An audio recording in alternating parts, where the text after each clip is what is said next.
نہیں چھوڑتے تھے، مطلب ان کا سیدھا تھا کہ اس تحریک محبت مصطفیٰ کو روکا جائے، امام احمد رضا کو ٹوکا جائے۔ وہاں تک جا پہنچے، شریف مکہ کو جاور غلایا کہ ایک عالم ہند سے ہے آیا جس نے نبی کے علم کو اللہ کے علم کے برابر ہے بتایا، وہ مشرک عالم یہاں آیا ہے۔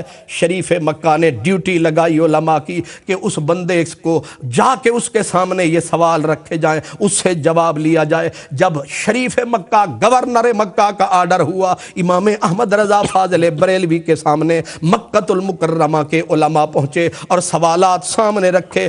آپ حالانکہ کچھ بیمار تھے، جسمانی طور پر لاچار تھے، لیکن آپ اپنے نبی کی عزت عظمت کے لیے ہر وقت تیار تھے، نبی کے دین کے لیے ننگی تلوار تھے۔ اسی لیے آپ کہتے تھے وہ رضا کے نیزے کی مار ہے کہ عدو کے سینے میں غار ہے، کسے چارہ جوئی کا وار ہے، یہ وار وار سے پار ہے۔ احمد رضا اپنے نبی کے لیے ہر وقت تیار ہے۔ سبحان اللہ، سبحان اللہ۔ آپ نے آنے والوں سے پوچھا، یہ نہیں کہا لائبریری کوئی نہیں، یہ بہانہ نہیں بنایا کہ میں یہاں پردیسی ہوں، یہ نہیں کہا میرے ساتھ کوئی اسسٹنٹ نہیں، یہ نہیں کہا میرے پاس کتابیں نہیں۔ آپ نے فرمایا آنے والوں سوال دیجئے، جواب لیجئے، لیکن حکم کیجئے کہ جواب اردو میں لکھوں یا عربی میں۔ سبحان۔ انگلیاں دانتوں میں چلی گئیں۔ مکے کے عربی علماء جو اپنے آپ کو بولنے والا، دوسروں کو گنگا کہتے تھے، جب آپ نے یہ کہا انہوں نے کہا اگر عربی ہو تو سمجھنے میں آسانی ہوگی۔ آپ نے اسی وقت، آپ کے بیٹے ساتھ تھے، فرمایا میں لکھتا جاؤں تو اس کو تصحیح کرتا جا۔ بیٹھ کے آپ نے صرف 2 ورقے نہیں، 4 ورقے نہیں، 5 ورقے نہیں، علم غیب نبوت کے اوپر، علم غیب نبوت کے اس بات کے اوپر آپ نے کتاب لکھی۔ اس کتاب کا نام ہے الدولۃ المکیہ۔ الدولۃ المکیہ، نام ہی ظاہر ہے مکے کی دولت، الدولۃ المکیہ۔ اس کتاب کا نام 8 گھنٹے کے اندر پوری کتاب لکھ کر عربی زبان میں علماء کے سامنے دھر دی۔ سبحان اللہ، سبحان۔ حیران تھے علامہ زمان، وقت کے بحر العلوم، علم کا سمندر مکے کے علماء حیران تھے، کہنے لگے آج تک نہ دیکھا نہ سنا یہ کیسا عالم ہے، اس کے پاس نہ کتابیں تھیں نہ لائبریری تھی، اللہ نے دماغ دیا کمال کا، فکر دی کمال کی، دل دیا کمال کا، یہ عاشق ہے آمنہ کے لال کا۔ سبحان اللہ، سبحان۔ کیا بات۔ اور پھر جس وقت کتاب لائی گئی، شریف مکہ کے سامنے دہرائی گئی، شریف مکہ گورنر خود بیٹھا، اس نے کہا مجھے بھی سناؤ۔ علماء کا جھمگٹا تھا اور کھولی گئی کتاب۔ اب جس وقت پڑھا گیا جواب، اب جواب تھا باثواب، بے شمار بے حساب، باطل کا ہو گیا خانہ خراب۔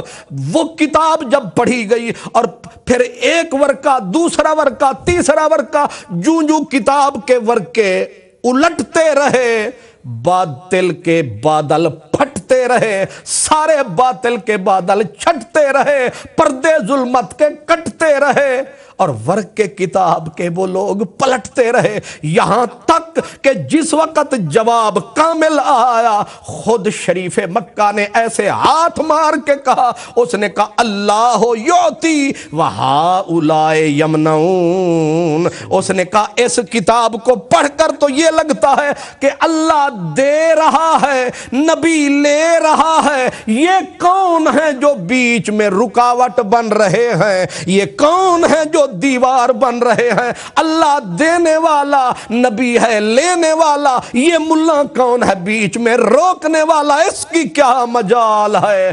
دینے والا ذوالجلال ہے، لینے والا آمنہ کا لال ہے۔ یہ کوئی احمد رضا ہندی کا کمال ہے، یہ اس کا نہیں، یہ خیال قرآن کا خیال ہے، حدیث کا خیال ہے۔ جس مرد کامل نے اپنے نبی کے علم کی صداقت اور سچائی کا جھنڈا مکے میں لہرایا، جب علماء نے جب جواب پایا۔ اب سر ہر عالم نے جھکایا، ہر کوئی کتاب لے کے آیا کہ اے امام احمد رضا امام الائمہ مرشدی سیدی کے نعرے لگاتے تھے، اور علماء مکہ مدینہ آتے تھے اور کہتے تھے امام احمد رضا خان ہم تیری نوری سوچ پر قربان، ہم تیرے علم و فقاہت پہ قربان، اے احمد رضا خان ہمیں ایک ایک حدیث پڑھاتا جا، ہمیں بھی اپنا شاگرد بناتا جا، ہمیں سندیں عطا فرماتا جا، تاکہ ہم دنیا کو بتا سکیں کہ ہمارے استاد کا نام احمد رضا خان ہے۔ بک گئی نبی کے لیے جس کی جان ہے، جس کا ترجمہ کنز الایمان ہے۔ سبحان اللہ سبحان ظاہر ہے جب انہوں نے دیکھا اتنی بڑی دولت نایاب ان کے پاس ہے، اب ایک اور مسئلہ اٹھا ہوا تھا، وہ مسئلہ تھا یہ روپے کا مسئلہ، روپے کا۔ ظاہر ہے پاؤنڈ ہے تو یہ بھی کاغذ کا ہے، ڈالر ہے تو یہ بھی کاغذ کا ہے، یورو ہے تو یہ بھی کاغذ کا ہے، درہم یہ جو ہے ریال ہے تو وہ بھی کاغذ کا ہے، روپیہ ہے کاغذ کا ہے۔ اب انہوں نے مسئلہ تازہ یہ نوٹ جو تھا کنورٹ ہوا کاغذ میں، اب انہوں نے مسئلہ اٹھا شریعت کا کہ اس کا